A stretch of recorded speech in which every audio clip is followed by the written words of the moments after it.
خطأ فادح بين عمق دفاع فريق مولودية طهران المدافع الايسر، وهو الحلقه الاضعف في صفوف فريق مولودية الجزائر. لكن اللاعب العميمي عندما رجعت للكره المفروض انه يسلم كره لزميله، فهنا اتخاذ القرار انه روض الكره حتى اعطى فرصه للدفاع. لذلك فالوقت مهم في كره القدم. فقط للاشاره، فهذه هي ابرز محاوله اتيحت رغم قله محاولات فريق مولودية طهران.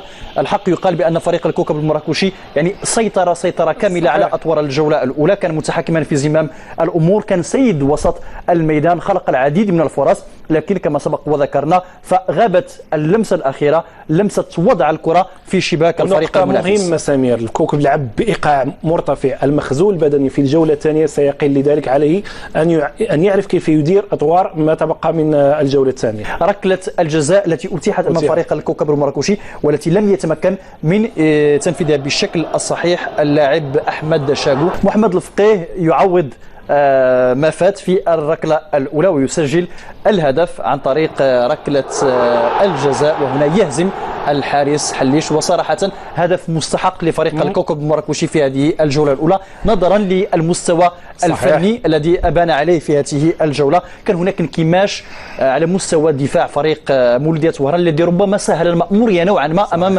لاعبي الكوكب المراكشي. لكن لا ننسى على ان كل منصوري الفقيه العميمي عقل لاعبي الصراع، خلقوا مشاكل كثيره، واعتقد على ان الفقيه من الثوابت الاساسيه ومن الحلول الكثيره اللي حسب بنعبيشه في الجوله الثانيه، لاعب بامكان مهارات كبيره، بامكانه ان يعطي تمريرات، بامكانه ان يسجل، وعندما تكون لديك شخصيه قويه وجرأه تتخذ مثل هكذا قرار وتاخذ وتتحمل مسؤوليه تسجيل ضربه جزاء، لان لاعب اخر عندما يعرف على انه ضيع ضربه جزاء وامامه حارس كبير بامكانه انه يضيع، لكن عنده جرأه، عنده اللاعب تطور بصراحه اداؤه بشكل كبير. فاعتقد على ان الفقيه الجوله الثانيه كان افضل عنصر فريق الكوكب المراكشي.